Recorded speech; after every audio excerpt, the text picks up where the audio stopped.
Hi everyone, welcome to KREM 2 News at Noon. I'm Amanda Rowley in for Laura today. Well, let's start off with a check on the forecast. We saw a lot of fog and frost with us this morning. Thomas, what can we expect this afternoon? Hey there, Amanda. Yeah, through this morning, things were a little bit foggy here at our South Hills studios. It was kind of at its worst between about 6 to 7 o'clock this morning. Since then, it's still cloudy, but boy, oh boy, is that sunshine just trying to peek through the clouds. So depending on where you're at, you might be a little bit luckier than others when it comes to any sunshine in your region. Looks fairly overcast over Riverfront Park.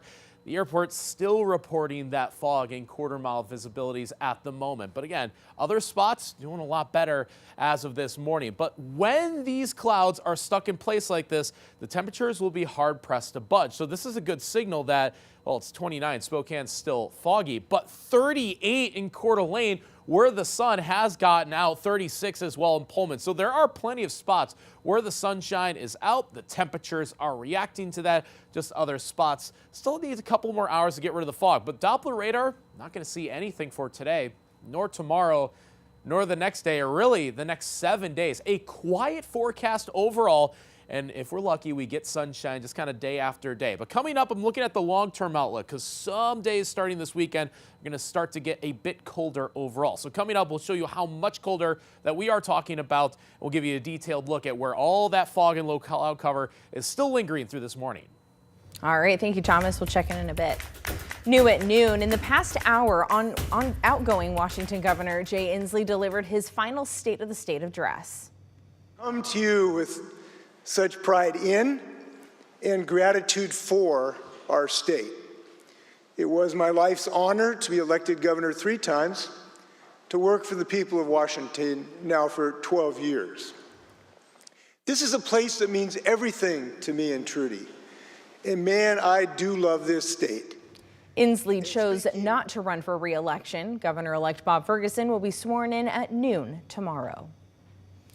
And also new at noon, we have an update on the death of a jail inmate in Grant County. Today, the sheriff announced 2 corrections deputies are on paid administrative leave as the investigation continues. Those deputies were placed on leave on January 2nd, 2 days after corrections officers found Richard Lambert dead in a bed inside the jail. The sheriff says paid administrative leave is common practice during death investigations and does not indicate suspected wrongdoing. And now to the latest on the California wildfires, and today could be a tough one for firefighters. Winds are kicking up again, and some people have been warned they need to be ready to leave if fire moves their way. CBS News shows us the conditions firefighters are facing.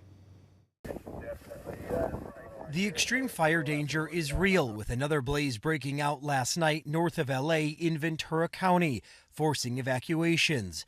Firefighters managed to stop its growth for now, but the fight continues in fire-ravaged Los Angeles. That's the big piece, is the winds, and they can blow embers, 2 miles away. There's a red flag warning in effect, with potential wind gusts as high as 70 miles per hour, raising concerns even further inland. We just ask people be extra vigilant as we move through yet another round of offshore winds. Crews are putting out hotspots in the Palisades fire, but as the smoke clears, questions arise. ATF fire investigators were seen at the top of this ridge, a popular hiking destination in the Pacific Palisades, looking for evidence. Officials are also trying to determine if embers from this New Year's Eve fire may have reignited to spark the massive Palisades fire.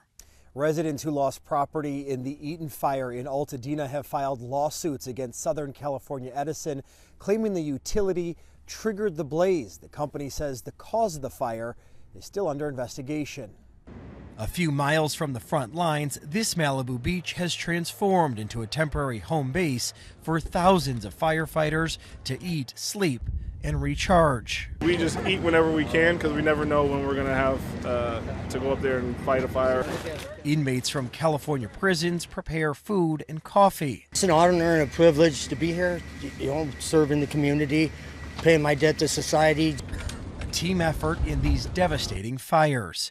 Charlie DeMar, CBS News, Los Angeles. Confirmation hearings for President-elect Donald Trump's cabinet picks are underway on Capitol Hill. The first hearing featured Trump's pick for the Secretary of Defense, Pete Hegseth, a former Fox News host. During today's questioning, lawmakers asked about allegations of excessive drinking, sexual misconduct, and financial mismanagement. Hegseth denies those allegations and says his unique background is what the Department of Defense needs. He believes, and I humbly agree, that it's time to give someone with dust on his boots the helm. A change agent, someone with no vested interest in certain companies or specific programs or approved narratives. My only special interest is the warfighter. The Senate Armed Services Committee must vote on whether to recommend Hegseth. Now, some Republican senators have yet to confirm whether or not they will vote for Hegseth.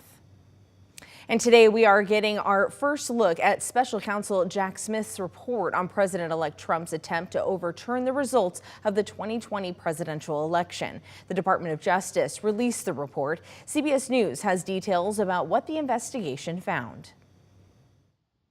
A new Justice Department report details Donald Trump's efforts to stay in power following the 2020 presidential election. Former Special Counsel Jack Smith writes that the admissible evidence was sufficient to obtain and sustain a conviction at trial. Trump was first charged with trying to overturn the election in 2023, but the case faced multiple delays, including the Supreme Court's ruling that former presidents have immunity for official acts while in office. Then, when Trump won in November, Smith asked the judge to dismiss the charges, citing the Justice Department's long-standing policy against prosecuting a sitting president. Following the report's release, Trump attacked Smith on social media, calling him a lame-brain prosecutor and saying the voters have spoken. Trump has consistently maintained he did nothing wrong, calling the investigations politically motivated. It's called lawfare. It's called weaponization of justice. I defeated deranged Jack Smith. He's a deranged individual. In a letter accompanying the report, Smith pushed back against the president-elect's accusations of bias, writing that Trump's claims are, in a word, laughable. For now, the Justice Department is withholding a second volume of Smith's report under court order. That part details the investigation into classified documents found at Trump's Mar-a-Lago home. Cristian Benavides, CBS News, West Palm Beach, Florida. And tomorrow, President Joe Biden will deliver a farewell address to the nation. The president is expected to reflect on his legacy and the challenges ahead for America.